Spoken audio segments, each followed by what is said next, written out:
Hey there, this is Gerald with Cigar, and today we're going to make a mold.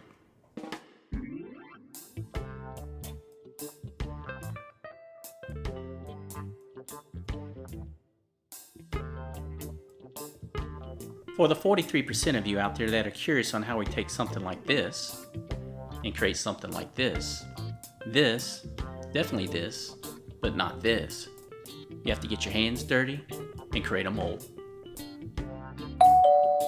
And for the other 57% of you out there, cigars just magically show up on your front doorstep like a stork delivering a brand new baby. The first rule making any mold is you never, ever talk about the mold. The second less important rule is you have to make a mold box.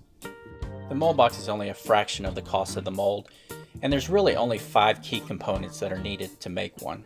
First is foam board, which you can pick up at Walmart for less than $2. Second is some type of writing utensil, then a utility knife, a ruler, and either tape or glue to piece everything together.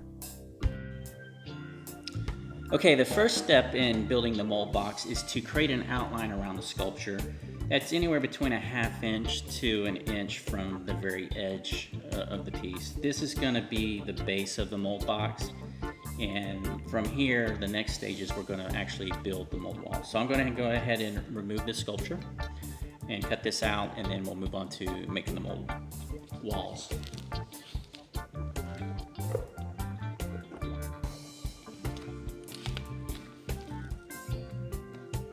And I'm not going to cut too deep, even though I have granite counters.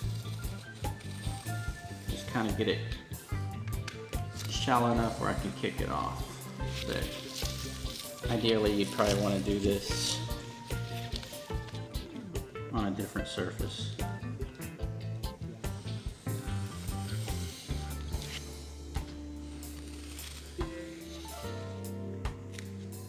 Okay, I'm going to go ahead and cut this completely out, and then we'll move on to the next stage, which is getting this ready to build out the walls. So the goal here is to cover this entire sculpture with anywhere between a ½ inch to an inch thick full of silicone. So I need to make sure my wall's high enough to do that. So if I measure everything out, I'm looking close to about 3 inches, is somewhere near an inch.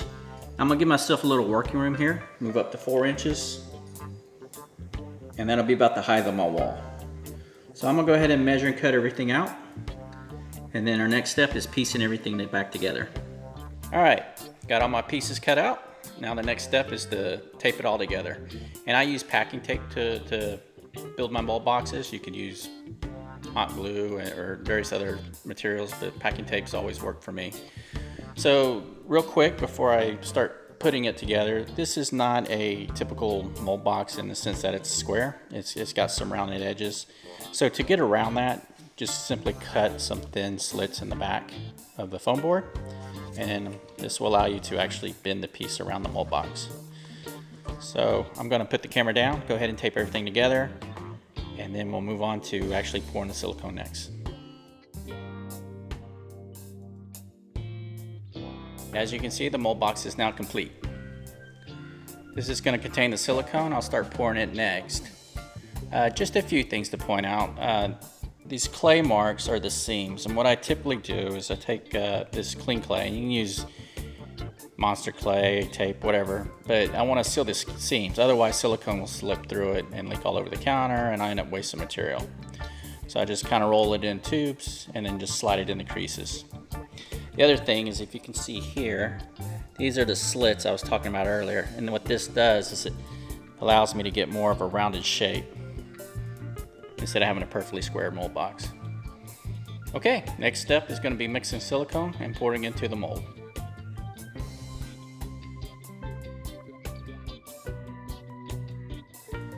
Okay, you never want to do this in your house, but I'm stupid and it's just easier to film this way. If you ever do it in your house, make sure it's not over carpet unless you enjoy replacing carpet. Over tile floors, wood floors, counters, it will peel off, but over carpet it's going to ruin it. Just a little bit about the silicone. So silicone is a 2-part component. You have part A and part B.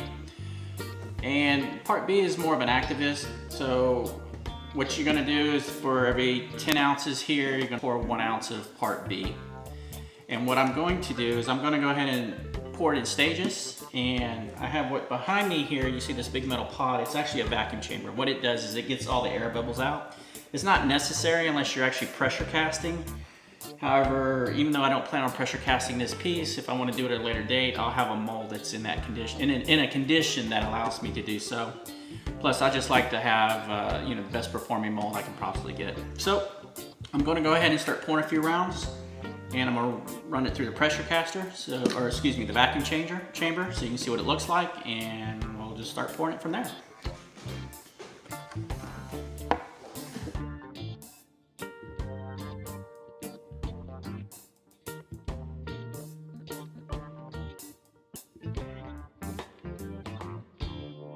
Now part B, you want to make sure we shake it real well beforehand.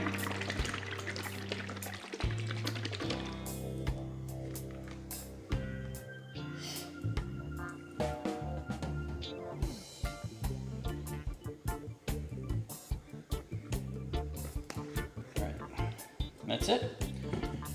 I'm going to go ahead and stir it real quick, and then once I get it all mixed up, we'll go ahead and place it into my vacuum chamber.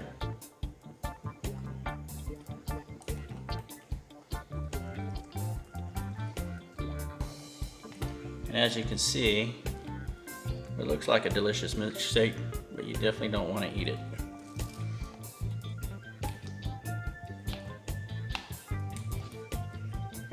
And when you're mixing this, you really want to spend your time making sure you get a consistent, in this case, pink color. Thinking about food now. Otherwise, anything that's not mixed properly is not going to cure, and it's going to be this wet, sticky white goo all over your sculpture, and in most cases ruin the piece. Okay, I'll continue mixing up, and then when we come back, we'll put it in the vacuum chamber. Okay, the silicone's now a consistent pink color. I got it ready to go in the vacuum chamber.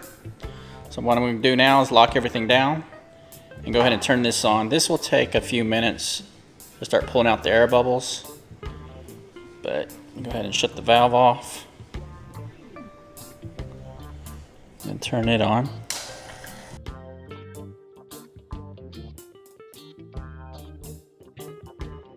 And you know when it's about complete when the silicone collapses within itself. This one I may have to keep releasing pressure to get there though.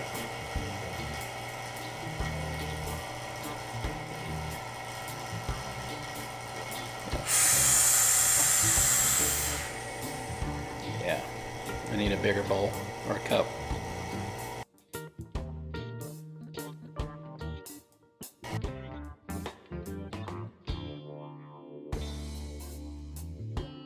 Alright, our silicone's ready, so what we're going to do is slowly pour on the outside of the edge and then let it just kind of build up over the sculpture.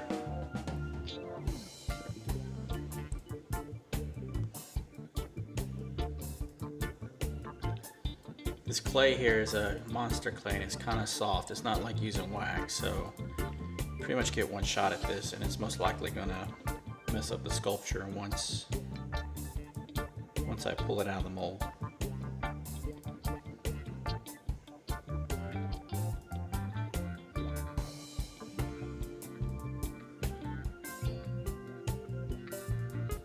So I'll just keep running through these. I'm gonna have to do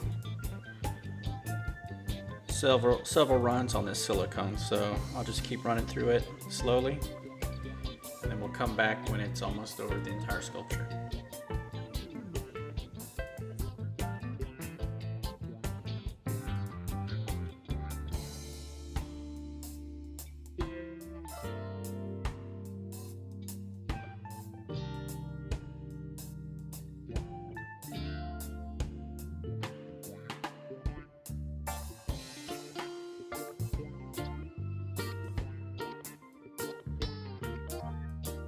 All right, I was beginning to wonder if we're going to get to this stage, but the mold is finally cured.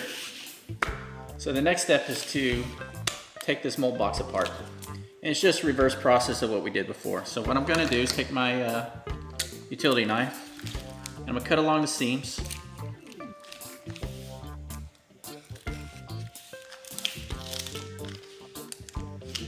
And I like to leave the bottom still taped up so that if I want to use this mold later, it's already in place. I just gotta hold the walls up. I think that may be it. So, next step. Just kind of slowly start pulling it apart.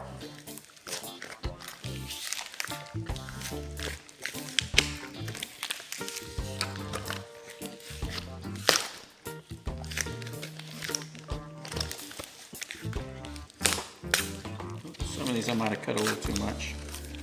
It's okay. Okay. Okay, quick adjustments just so you can see it better.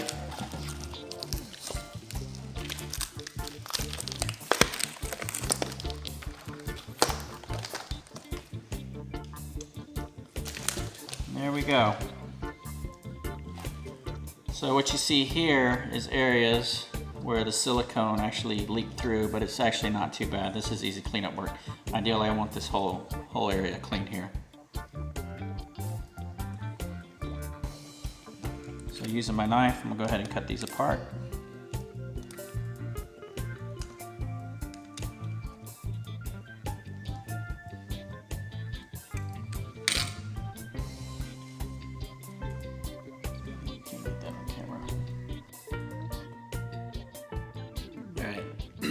Go ahead and cut these up, or cut these off, these individual pieces.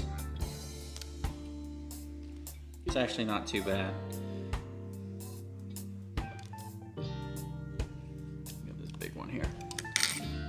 So what you want is, if I can get it to focus, clean looking sculpture. Next step, let's go ahead and pull my sculpture out. And because of the type of clay that I use, typically the sculpture will be damaged during this process, but it's okay. As long as the mold's good, it's okay.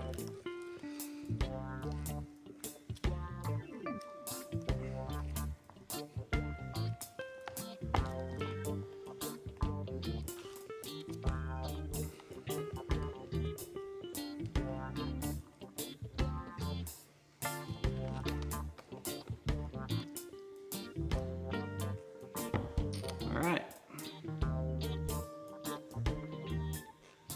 What you have here is a completed mold. Okay guys, I'm gonna wrap this video up. In a future one, I'll take this mold and we'll show you how we create the individual cast for this particular cigar ashtray. If you liked what you saw, please like, comment, and subscribe. If you want to see additional work by me, check me out on Instagram @Cigar Ashtray. Until next time.